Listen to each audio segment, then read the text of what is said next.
Hello बच्चों, स्वागत है एके कैंपस परिवार में आपका। और प्रीवियस क्लासेस में हमने जनरल साइंस की क्लास ली थी और जनरल साइंस में हमने फिजिक्स और केमिस्ट्री की जो बेसिक इंफॉर्मेशन थी उसको स्टडी किया था।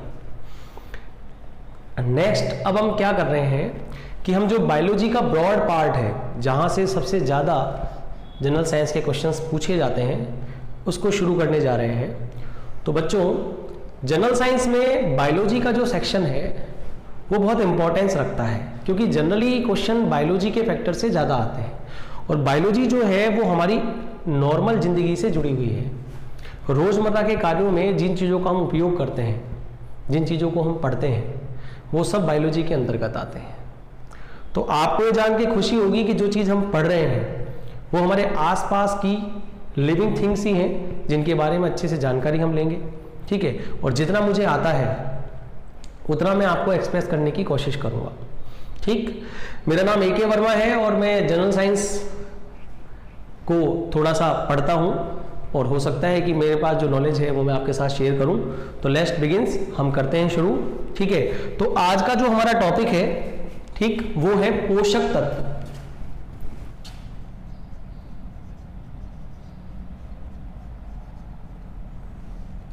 पहला टॉपिक जो हमारा है वो है पोषक तत्व। पोषक तत्व मतलब हमारा जो आहार होता है, मतलब हमारी जो फीडिंग होती है, ठीक है, उसमें कौन कौन से एलिमेंट हम यूज करते हैं। पोषक तत्व का मतलब है न्यूट्रिशन या फूड। हमारा जो आहार है, न्यूट्रिशन एलिमेंट जिन्हें हम पोषक तत्व कहेंगे या हमारा फूड कहेंगे। ठीक है, तो फूड के जो पार्ट होते हैं, फूड के यानी भोजन के जितने भी पार्ट हैं, भोजन को हम हिंदी में आहार कहते हैं। तो आहार के जितने भी भाग हैं हम उनकी स्टडी करते हैं। ठीक, तो देखो, आहार हमारा जो है वो दो प्रकार का है। वैसे तो तीन प्रकार का है, क्योंकि वायु जो है वो भी आहार में ही आती है, क्योंकि उसके बिना हम भोजन का पाचन भी नहीं कर सकते, भोजन की उपापचय क्रियाओं को नहीं कर सकते। तो वो भी ऐसा माना जाता है कि आहार का भाग है, लेकिन जनरली उसे पढ़ते नहीं है, क्योंकि हवा कोई खाने की चीज़ नहीं होती, वो हमारे शरीर में पहले ही रहती है। ठीक, वो हमारा रेस्पिरेशन सिस्टम हो गया, तो उसे हम अलग से पढ़ेंगे। ठीक है बच्चों, अब आहार का जो फंडा है, भोजन जो फूड का जो फंडा है, वो जो हमारा फंडा है वो लॉजिकली हमें पढ़ना होता है।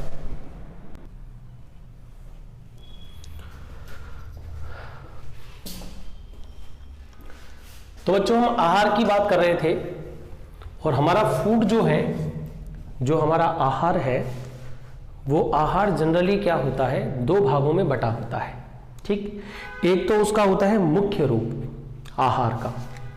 ठीक है, तो आहार के दो पार्ट बना लेते हैं। एक तो बना लेते हैं मेन पार्ट, जिसे हम कहेंगे मुख्य रूप। ठीक, और दूसरे को हम बनाएंगे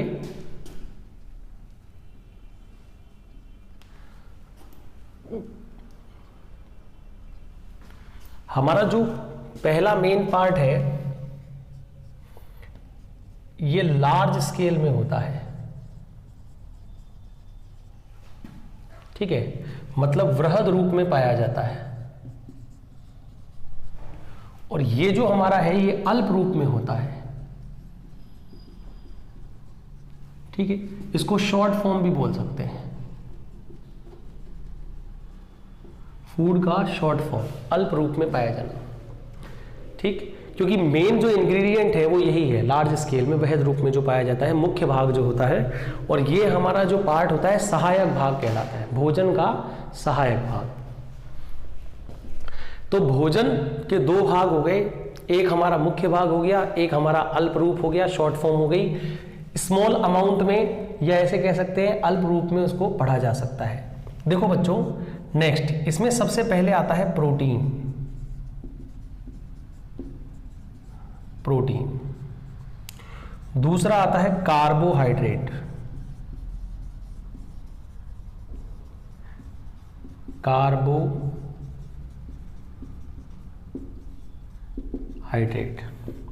तीसरा आता है वसा, जिसे हम कहते हैं फैट। तो ये जो 3 बड़े रूप हैं भोजन के यानी आहार के, वो ये हैं कार्बोहाइड्रेट, प्रोटीन और वसा। अब देखो बच्चों, हमारा जो प्रोटीन वाला भाग होता है वो होता है 20%, और जो हमारा फैट वाला भाग होता है वो भी होता है 20%। लेकिन हमारे शरीर में सबसे ज़्यादा जिसका स्टोरेज कर सकते हैं हम, वो होती है कार्बोहाइड्रेट, जिसका मान होता है 60%। प्रोटीन वाला जो भाग है, प्रोटीन वाला जो भाग है हमारे शरीर में, वो 1/5वां भाग घेरता है। मतलब भोजन जब हम ग्रहण करते हैं तो मुख्य रूप से जो प्रोटीन वाला भाग होता है वो 1/5वां भाग घेरता है। ठीक, जो वसा वाला भाग होता है, फैट वाला पार्ट, ये भी हमारा 1/5वां भाग घेरता है। लेकिन जो हमारा कार्बोहाइड्रेट वाला पार्ट है ये 3/5वां भाग घेरता है। तो 1/5 पार्ट, तो ये हो गया 3/5 पार्ट। टोटल को ऐड करेंगे तो हो जाएगा 100% पार्ट। तो अगर इन चीजों को हम जोड़ें मुख्य रूप से, तो हमारा सबसे बड़ा जो स्रोत है, जो सोर्स है, वो हमारा है कार्बोहाइड्रेट भोजन का, जिसका हमें सबसे ज्यादा जरूरत होती है। ठीक है, दूसरा है अल्प रूप से। अब अल्प रूप से हमारे पास जो है वो होते हैं खनिज तत्व। पहला तो खनिज तत्व, उसके बाद हमारे पास है जल। ठीक है, और उसके बाद होता है अकार्बनिक पदार्थ। ठीक है, जिसमें कुछ कार्बनिक पदार्थ भी होते हैं, ऑर्गेनिक सॉल्ट भी होते हैं। ठीक है, इसके अलावा अगर हम एक पार्ट और जोड़ें तो उसे कहेंगे विटामिन। ठीक, विटामिन में नाइट्रोजन युक्त पदार्थ आते हैं, उन्हें हम कहते हैं विटामिन। तो भोजन के 2 रूप हो गए, एक हो गया मुख्य रूप, एक हो गया शॉर्ट फॉर्म। जो हमारा मेन कंटेन है इसमें, वो हमारा है संतुलित आहार। तो क्वेश्चन कभी पूछा जाता है कि संतुलित आहार किसे कहते हैं, बैलेंस डाइट जिसे हम कहते हैं, वो क्या है। तो इन तीनों को मिलाकर जो हमारी डाइट बनती है वो बैलेंस डाइट होती है, संतुलित भोजन होता है। अगर हमें हमारा भोजन लेना है तो हमें 20% प्रोटीन लेना होगा, 60% कार्बोहाइड्रेट लेना होगा और 20% फैट लेना होगा। इसके अलावा जो सहयोगी तत्व है हमारे, जो भोजन में अल्प रूप में पाए जाते हैं, खनिज तत्व लेने होंगे, जल लेना होगा, अकार्बनिक पदार्थ होंगे, साथ में हमारे पास विटामिन होंगे। और विटामिन नाइट्रोजन युक्त पदार्थ होते हैं जिन्हें हम ऑर्गेनिक सब्सटेंस यानी कार्बनिक पदार्थ भी कह सकते हैं। तो ये जो है वो भोजन का एक भाग है, आहार का एक भाग है। अब हम देखते हैं नेक्स्ट, शुरुआत करते हैं प्रोटीन से, फिर हम पढ़ेंगे कार्बोहाइड्रेट, फिर पढ़ेंगे फैट वसा, फिर पढ़ेंगे खनिज तत्व, जल, अकार्बनिक और कार्बनिक पदार्थों का भी अध्ययन करेंगे। तो नेक्स्ट हम पढ़ते हैं प्रोटीन।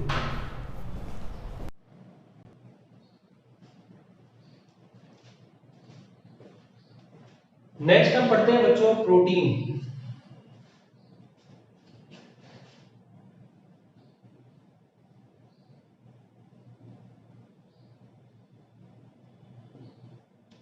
देखो, प्रो का मतलब होता है प्रथम, फर्स्ट। इसलिए जब भी भोजन की बात करेंगे तो इसको प्रथम स्थान दिया जाता है।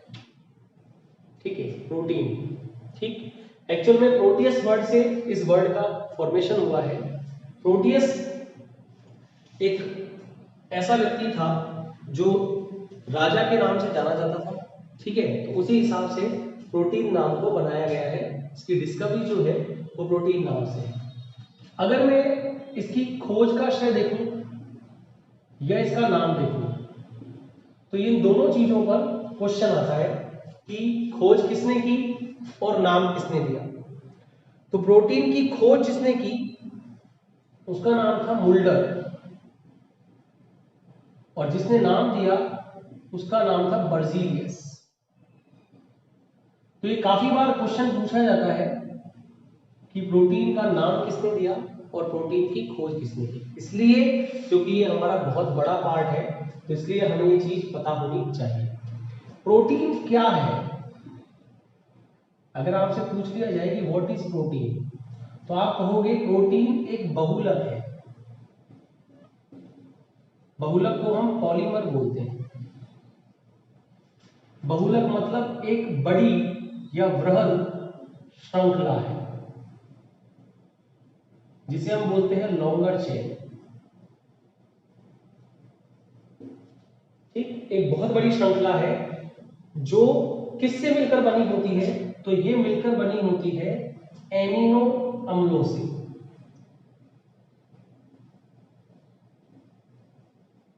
एमिनो अम्लों से मिलकर बनी होती है। ठीक, लॉजिकली बात समझने वाली ये है कि एमिनो अम्लों की जो श्रृंखला है, एक चेन है, लीनियर चेन, उसको हम प्रोटीन कहते हैं। ठीक, तो प्रोटीन प्रथम स्थान वाला तत्व है। ठीक है, संतुलित आहार का एक भाग है जो अमीनो अम्लों से मिलकर बना हुआ है। अब एमिनो अम्ल क्या होते हैं?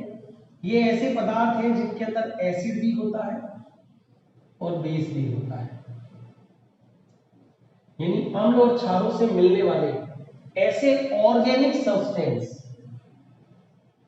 ऑर्गेनिक मतलब कार्बनिक पदार्थ, जो एक श्रृंखला में एक बहुलक बनाते हैं, जिसे हम क्या कहते हैं? हम प्रोटीन कहते हैं। तो प्रोटीन एक्चुअल में क्या है? प्रोटीन जो है वो एक एमिनो अम्ल की लंबी श्रृंखला है। ठीक है सर, समझ में आ गया। लेकिन ये तो बताओ, ये जो एमिनो अम्ल है, ये जो प्रोटीन है, इसमें कौन कौन से तत्व होते हैं? आपने कहा कार्बनिक पदार्थ है, तो इसका मतलब इसमें कार्बनिक तत्व भी होंगे।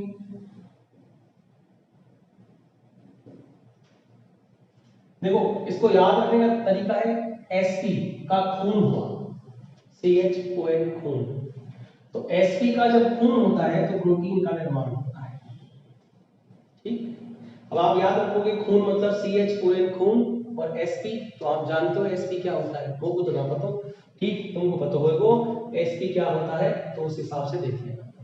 ठीक है, लॉजिकली अगर हम समझें तो प्रोटीन क्या है? प्रोटीन एक एमिनो अम्लों की लंबी श्रृंखला है, जिसमें एमिनो अम्ल क्रम यानी ऑर्डर में जमे होते हैं, और उस ऑर्डर से हम इसका निर्माण करते हैं, प्रोटीन का निर्माण करते हैं। ठीक, यानी इसका मतलब लॉजिकली पार्ट समझ में आ गया कि हमको पढ़ना पड़ेगा क्या? पहले हमको पढ़ना पड़ेगा पहले एमिनो एसिड। अब जब हम एमिनो एसिड पढ़ेंगे तो हमको अपने आप प्रोटीन के बारे में पता लग जाएगा। देखो,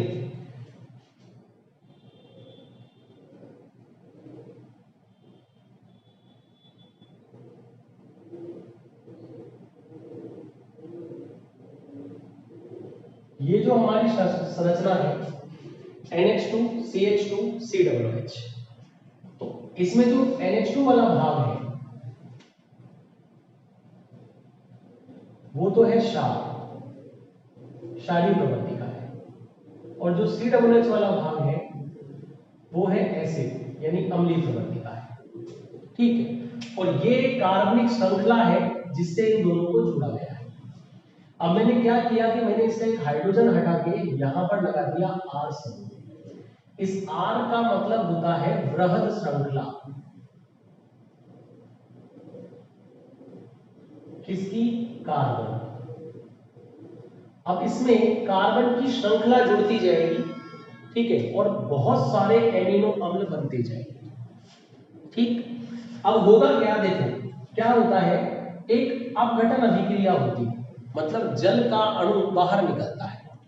तो जब भी जल का अणु यहां से बाहर निकलेगा, ठीक है, तो देखो क्या होगा, इसका जो NH2 समूह है और इसका जो OH समूह है, तो क्या होगा? देखो कि HOOC और यहां मान लेते हैं हम X, इस पूरे अणु का दूसरा भाग उधर है, और यहां मान लेते हैं हम H2NX, इस अणु का दूसरा भाग, यानी दो अणु ले लिए हमने, और यहां से हमने एक जल का अणु निकाल दिया।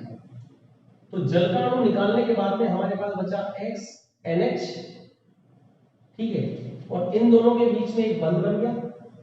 ठीक, और ये हो गया OC और ये हो गया Y, या X ही मान लो अगर समान इकाइयां हैं तो। ये एक बना बंध, जो प्रोटीन का बंध कहलाता है। इसको पेप्टाइड बंध कहते हैं।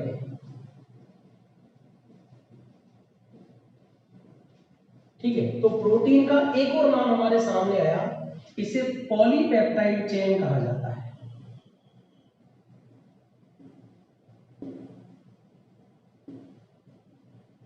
क्या कहते हैं? Polypeptide chain. तो ये लॉजिकली क्वेश्चन पूछा जाता है कि पॉलीपेप्टाइड बंध किस में पाए जाते हैं, तो आप बता सकते हो प्रोटीन। देखो सवाल इतना इंटरनली नहीं आता, लेकिन नॉलेज हमारे पास होनी चाहिए इस चीज की, और ये कोई बहुत बड़ी चीज नहीं है कि इसको याद करने में या समझने में दिक्कत आए। ठीक है, तो एमिनो अम्लों की कार्बन युक्त एक ऐसी श्रृंखला होगी जिसमें जल का अणु बाहर निकलेगा, माइनस जल होगा, और एक लंबी श्रृंखला का निर्माण होगा जिसमें बीच बीच में पेप्टाइड बंध पाए जाएंगे, और ये पेप्टाइड बंध वाली जो लंबी श्रृंखला है इसी को हम कहेंगे प्रोटीन। क्या कहेंगे? प्रोटीन कहेंगे। तो लॉजिकली समझने वाली बात यह है कि एमिनो अम्ल ठीक इस प्रकार की श्रृंखला द्वारा बनाए जाते हैं, जब इनका आपस में निर्जलीकरण होता है, जल अपघटन होता है, तो ये एक बंध बनाते हैं, इसको पेप्टाइड बंध कहते हैं, उससे प्रोटीन की लंबी श्रृंखला प्राप्त होती है। ठीक है, अब एमिनो अम्ल जो है, सामान्यतः जो एमिनो अम्ल है उनकी अगर हम स्टडी करें तो वो हम आगे देखते हैं कि एमिनो अम्ल कितने प्रकार के होते हैं। ठीक है, एमिनो अम्ल कितने प्रकार के होते हैं, उन्हें कैसे कैसे स्टडी किया जा सकता है। उससे पहले कुछ ऐसे तत्व हैं जिनकी डिस्कवरी के बारे में भी पूछा जाता है। ठीक है, जैसे मान लीजिए कि हमारे पास हाइड्रोजन है, ठीक है, मान लीजिए हमारे पास ऑक्सीजन है, मान लीजिए हमारे पास नाइट्रोजन है। तो अगर मान लीजिए आपसे पूछा जाए कि हाइड्रोजन, ऑक्सीजन और नाइट्रोजन, तो आपसे पूछा जाए भाई इन तीनों गैसों का या इन तीनों तत्वों का आविष्कार किसने किया, खोज किसने की, किसने इनके बारे में अध्ययन किया। ठीक, तो ऐसा कहा जाता है कि हाइड्रोजन की खोज जो है वो केवेंडिश नामक वैज्ञानिक ने की थी। हाइड्रोजन की जो खोज है वो केवेंडिश नामक वैज्ञानिक ने की थी। ठीक, ऑक्सीजन की जो खोज है वो प्रिस्टेल नामक वैज्ञानिक ने की। ठीक है, प्रिस्टेल नामक वैज्ञानिक ने की थी। और नाइट्रोजन शब्द की जो रचना है, नाइट्रोजन शब्द की रचना वो की थी एक बहुत अच्छे न्यूक्लियर फिजिसिस्ट हैं जिनका नाम है रदरफोर्ड। ठीक है, रदरफोर्ड। तो नाइट्रोजन की खोजकर्ता रदरफोर्ड थे, ऑक्सीजन के खोजकर्ता थे प्रिस्टले, और हेनरी केवेंडिश नामक वैज्ञानिक ने हाइड्रोजन की खोज की थी। तो जनरली इन शब्दों पर भी ध्यान दें क्योंकि इनसे रिलेटेड क्वेश्चन भी जनरल साइंस में पूछे जा सकते हैं। बच्चों लॉजिकली आपको समझना है कि एमिनो अम्ल किसे कहते हैं और एमिनो अम्ल का हम किस प्रकार उपयोग कर सकते हैं। तो सामान्यतः मानव शरीर में 20 प्रकार के एमिनो अम्ल होते हैं, यानी कुल एमिनो अम्लों की संख्या हो गई 20। तो लॉजिकली अगर हम इसको पढ़ें कि एमिनो अम्ल कौन है, किस किस अवस्था में पाए जाते हैं, कैसे पाए जाते हैं, तो हम देखते हैं कि हमारे मानव शरीर में 20 प्रकार के एमिनो अम्ल होते हैं। यानी एक सवाल तो ये भी बन गया, अगर कुल एमिनो अम्लों की संख्या पूछी जाए हमसे तो हम कहेंगे 20। कुल एमिनो अम्लों की अगर संख्या पूछी जाए हमसे तो हम कहेंगे 20 एमिनो एसिड। 20 प्रकार के एमिनो अम्ल होते हैं हमारे पास, 20 प्रकार एमिनो एसिड। हमने क्या कहा, एमिनो अम्ल कितने हो गए? 20 प्रकार। 20 को दो भागों में बांटा, एक को नाम दिया एसेंशियल यानी आवश्यक, एक को नाम दिया नॉन एसेंशियल यानी अनावश्यक। आवश्यक ये है और अनावश्यक ये है। अब इसमें एक लॉजिकल ट्विस्ट है, इन्हें आवश्यक और अनावश्यक क्यों कहा गया? एक्चुअल में क्या है कि हमारे घर में मान लो बहुत बढ़िया सब्जी बनी हो, लेकिन अगर किसी और के घर में सब्जी की खुशबू आ रही हो तो मन ललचा जाता है, जी ललचाए रहा ना जाए, है ना। तो हमें लगता है कि उस घर में बहुत अच्छी सब्जी बन रही है, तो ऐसा कहते हैं ना, घर की मुर्गी दाल बराबर। ठीक, वो लॉजिक यहां पर काम आता है। आवश्यक एमिनो अम्ल वो है जिनका निर्माण शरीर में नहीं होता। They cannot obtain in body या made of body, और इनका निर्माण शरीर में होता है। ठीक है, दे फॉर्म बॉडी। शरीर में होता है निर्माण, इनका नहीं होता। तो जिसका होता है वो तो घर की मुर्गी दाल बराबर, तो इसका कोई मतलब नहीं है, इसको अनावश्यक मानने की जरूरत ही नहीं है। अब जिसका निर्माण नहीं होता उसे हम आउटर सोर्स से लेना पड़ता है, क्योंकि बॉडी में नहीं है तो लेना पड़ेगा, क्योंकि ये हमारे भोजन का पार्ट है। तो इसे लेने के लिए इसको बोल दिया कि भाई ये एसेंशियल है, आवश्यक है, लेना ही पड़ेगा। समझ रहे हो? तो लॉजिकली अगर हम समझें इस चीज को, तो 20 प्रकार के एमिनो अम्ल होते हैं, जिनमें से आवश्यक एमिनो अम्लों की संख्या होती है 10 और अनावश्यक एमिनो अम्लों की संख्या भी होती है 10। तो दोनों को मिलाकर 20 प्रकार के होते हैं। 10 जो एमिनो अम्ल हैं, ठीक है, 10 जो एमिनो अम्ल हैं उनको याद रखने का एक तरीका है Matt will fill he. H E लिख दो आप, एच आई लिख दो, चलेगा, बस इसको हाई मत समझना, क्योंकि बहुतों की हाई आती है मेरे पास। तो मैट विल फिल ही, ये याद रखना है आपको, मैट विल फिल ही। ये 10 हो गए, देखो ये 1, ये 2, ये 3, ये 4, ये 5, ये 6, ये 7, 8, 9 और 10। ये 10 प्रकार के एमिनो अम्ल हैं। ठीक है, इसमें जो M है उसका मतलब होता है मिथियोनिन, A का मतलब होता है adenine, threonine, tryptophan, valine, isoleucine, leucine, lysine, phenyl, phenyl, alanine, alanine, और ये होता है हिस्टीडीन, फिनाइल एलेनिन भी होते हैं इसको। ठीक, ये सारे हमारे आवश्यक एमिनो अम्ल हैं। तो एक सवाल और बनेगा, निम्न में से कौन सा आवश्यक एमिनो अम्ल है? तो आपको ये चीज ध्यान रखनी होगी। इसके अलावा जो बचा वो कौन सा है? अनावश्यक, जैसे ग्लाइसिन। ठीक, बहुत सारे एग्जाम्पल है, इसको और भी कैसे, और भी बहुत सारे एग्जाम्पल है, लेकिन जब जरूरत नहीं है तो क्या मतलब, क्योंकि जो हमें लेना है उसके बारे में हमसे पूछा जाएगा, उसके बारे में हमें बताना पड़ेगा जो हमें लेना है, अदरवाइज हमसे नहीं पूछा जाएगा। अब कुछ ऐसे तत्व हैं एमिनो अम्ल जो गंधक युक्त होते हैं, ठीक है, गंधक युक्त। अब ये तो हमारे शरीर में बनता है, तो एक ऐसा एमिनो अम्ल है जो हमारे शरीर में नहीं बनता और गंधक युक्त होता है, उसको बोलते हैं मिथियोनिन। ये सल्फर बेस्ड होता है, सल्फर मतलब गंधक, ठीक है। तो गंधक युक्त एमिनो अम्ल हम उसे कहेंगे जो हमारे शरीर में पाया भी जाता है और नहीं भी पाया जाता। अब जो पाया जाता है उसको कहते हैं सिस्टीन। एक गंधक युक्त ऐसा एमिनो अम्ल है जो हमारी बॉडी में बनता है, ठीक है, लेकिन उसकी वैल्यू नहीं है, और एक ऐसा है जो बाहर से लेना पड़ता है। ये दोनों ही गंधक यानी सल्फर बेस्ड होते हैं, ठीक है, गंधक युक्त होते हैं, लेकिन इनको पूछा भी जाता है एग्जाम में और पढ़ा भी जाता है। अगला एक छोटा सा क्वेश्चन आता है कि एमिनो अम्ल जो है, ठीक है, उसकी वजह से हम एक क्राइटेरिया डिसाइड करते हैं कि एमिनो अम्लों की एक लंबी श्रृंखला अगर हम बना लें, एमिनो अम्लों की एक लंबी श्रृंखला बना लें, तो उसमें एमिनो अम्लों का एक क्रम होता है, ठीक है, वो जो क्रम है वो एक विशिष्ट क्रम होता है।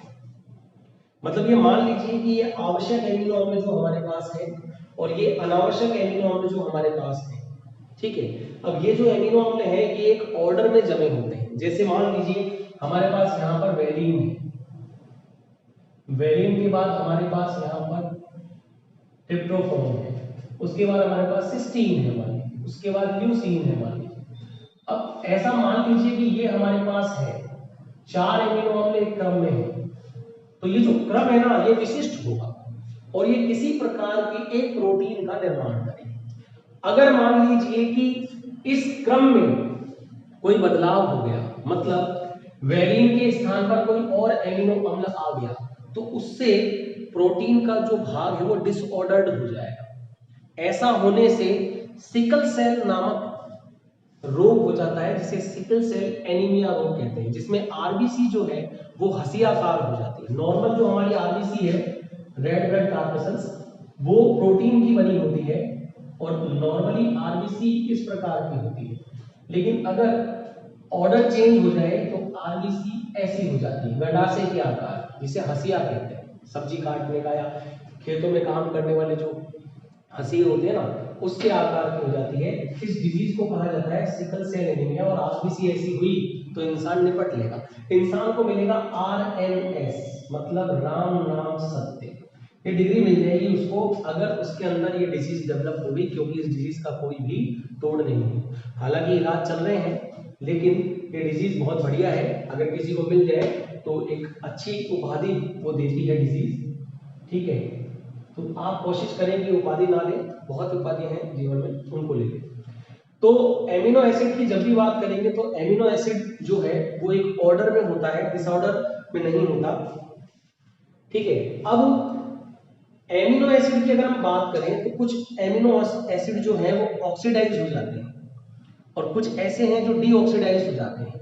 बहुत सी तरह के एमिनो एसिड्स पूछे जाते हैं, लेकिन जनरली पीटीईटी में जो बेस्ड है हमारा पीटीईटी, उसमें ऐसे क्वेश्चंस नहीं पूछे जाते। अब एक चीज मान लीजिए कि सवाल आ गया कि अर्ध आवश्यक एमिनो अम्ल किसे कहेंगे? अर्ध आवश्यक। अर्ध आवश्यक का मतलब क्या है? जिसे आवश्यक हमारे पास है, अनावश्यक हमारे पास है, तो अर्ध आवश्यक किसे कहेंगे? मतलब आधा तो हमारे शरीर में बन रहा है लेकिन उसका कोई भाग हमारे शरीर में नहीं बन पा रहा है, जिसकी वजह से वो पूरा हो, ठीक है। तो ऐसा कोई एमिनो एसिड है तो उसे हम बोलते हैं हिस्टीडीन।